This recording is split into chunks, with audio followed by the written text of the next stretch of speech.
4월의 첫 번째 거래일입니다. 3월만큼이나 좀 양호한 움직임을 나타내주면 참 좋을 텐데요. 과연 4월에 우리 증시 어떤 움직임을 나타낼 수 있을지 4월 한 달도 여러분들의 이 포트폴리오 그리고 수익이 풍성해지실 수 있도록 저희가 든든하게 준비해드리도록 하겠습니다. 오늘장 영향을 미칠 주요 뉴스들 살펴보겠습니다. 드디어 발표됐습니다. 3월 내에 나올 것이다 라고 이야기가 됐었던 IRA 가이던스 3월을 꽉 채워서 말일쯤에 발표가 되는데요. 이와 관련해서는 대체적으로 우리 기업들에게 양호한 그런 발표가 나왔다라고 해석되고 있습니다. 첫 번째 뉴스 조금 더 자세하게 살펴보시죠. IRA 가이던스 발표와 관련해서 가장 주목을 보았던 것은 과연 양극재 부분이 어떻게 될 것인가, 이 부분을 어떻게 분류를 할 것인가 여부였습니다. 아마 오늘 많이 듣게 되실 텐데요. IRA 이 세부 가이던스와 관련해서는 두 가지 부분으로 나눠져 있습니다. 배터리 부품 쪽 그리고 핵심 광물 쪽 어디에 들어가느냐에 따라서 이 세액공제를 받을 수 있는 기준이 조금 달라지게 되는데요. 이 배터리 부품으로 들어간다면은 북미에서 제조 조립한 배터리 부품이 사용돼야지만 세액공제를 받을 수 있게 됩니다. 그런데 만약에 핵심 광물로 분류된다면은 북미가 아니라 미국 또는 미국 FTA 협정국에서라고 바뀝니다. 참고로 우리나라는 미국의 FTA 협정국이 맞습니다. 그리고 비율 보더라도요. 부품일 경우에는 현재 50% 이상인데 핵심 광물 같은 경우는 40% 이상으로 조금 완화가 돼 있죠. 하지만 이 부분, 비율 부분은 배터리 부품이 됐든 핵심 광물이 됐든 간에 계속해서 조금 더 엄격한 기준이 적용돼 부품은 2029년에는 100% 정도까지 그리고 핵심 광물의 경우에는 2027년까지 80% 이상으로 단계적으로 상향 조절될 예정입니다. 그렇다면은 우리 기업들이 집중하고 있는 양극재 쪽은 어디에 들어가게 됐을까요? 바로 핵심 광물 쪽에 포함이 됩니다. 이 양극재라는 것은 양극 활 물질에다가 리튬 이온을 버무려서 만들게 되는데 여기에서 우리가 이야기하는 LFP, NCM, NCA 이런 부분들이 바로 여기에 해당합니다. 핵심 광물로 들어가기 때문에 우리에게는 조금 더 여유가 생겼다. 따라서 현재 국내에서 미국에서 중국에서 광물을 가져와서 국내에서 가공하더라도 충분히 세액공제를 받을 수 있는 상황이 됐기 때문에 국내 관련 기업들에게는 양호한 상황이다라고 볼 수가 있습니다. 그렇다면 관련된 종목군들은 어떤 것들이 있는지 함께 보시죠.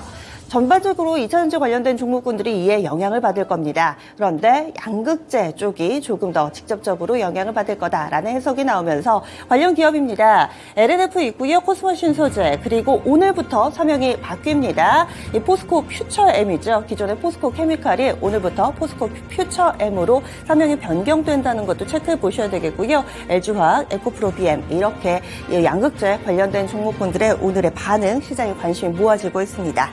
이어지는 뉴스 조금 더 살펴보겠습니다. 지금 국제 유가가 들썩이고 있습니다. 간밤에 있었던 오펙 플러스 회담에서 깜짝 감산이 발표됐기 때문인데요. 이 소식 함께 보시죠. 당초에 잡혀 있었던 회의기는 했는데 이 감산이 발표될 거라고는 시장에서 예상하지 못했습니다. 기존의 오펙 국가들, 그러니까 사우디아라비아를 비롯해서 산유국들, 여기에다가 러시아가 합해진 게 오펙 플러스 협의체인데요. 간밤에 회의가 진행됐습니다. 그리고 깜짝 감산 1일 116만 배럴 감산하겠다라고 밝혔습니다.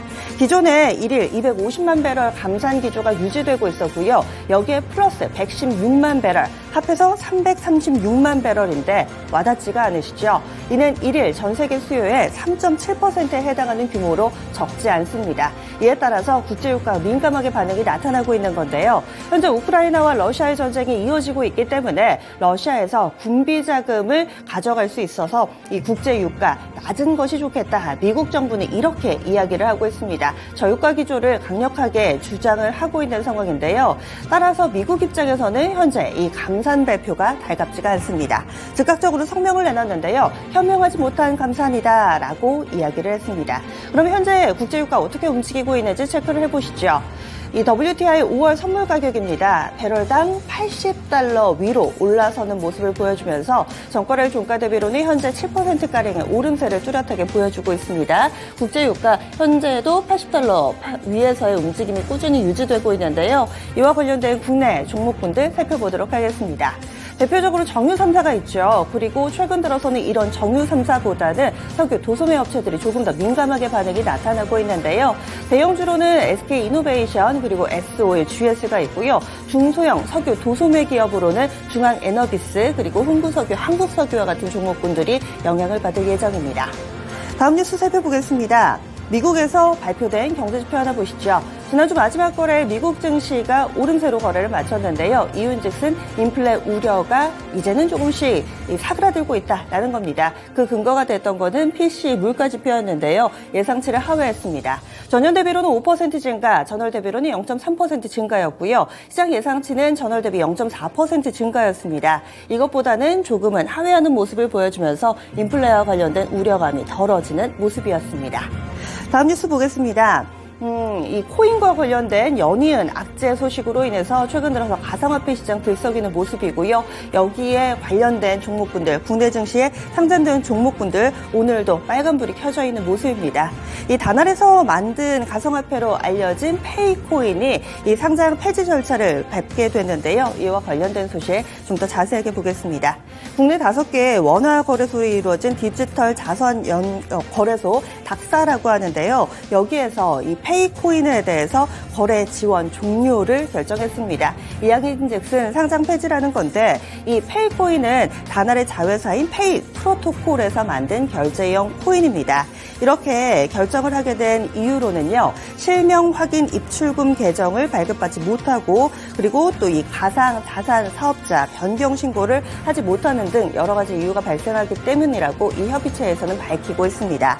회사 측에서는 상패가 부당하다, 재상패 노릴 거다라고 이야기를 하고 있는데요. 어디서 많이 본 이야기 같지 않나요? 위믹스도 그랬습니다. 앞서서 위믹스 상장 폐지 때도 회사 측은 이렇게 이야기를 했었는데 위믹스 당시에 위메이드 그룹주들이 어떻게 움직였는지 다시 떠올려 보시면 오늘 다날과 관련된 종목군들의 움직임이 어느 정도 예측이 되실 텐데요. 그럼 관련된 종목군들 흐름 보도록 하겠습니다.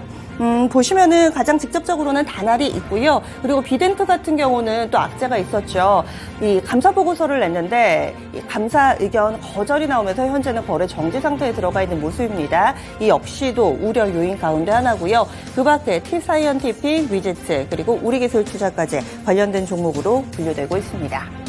마지막으로는 4월 한 달 동안의 증권가의 전망을 모두 다 모아봤습니다. 10개 정도 증권사의 평균을 내보니까요. 이번 달 코스피 지수 자체는 박스권을 기록할 거다라고 예상하고 있습니다.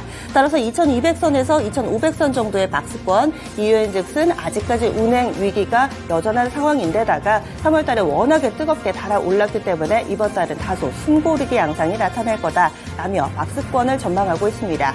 그렇다면 어떤 부분들을 봐야 될까요? 실적에 대해서 앞으로 이 기대가 되는 반도체, 철강, 기계 섹터를 주목하자라고 증권가에서는 입을 모으고 있습니다. 어떠세요? 오늘장 준비가 되셨나요? 계장은 증권통입니다.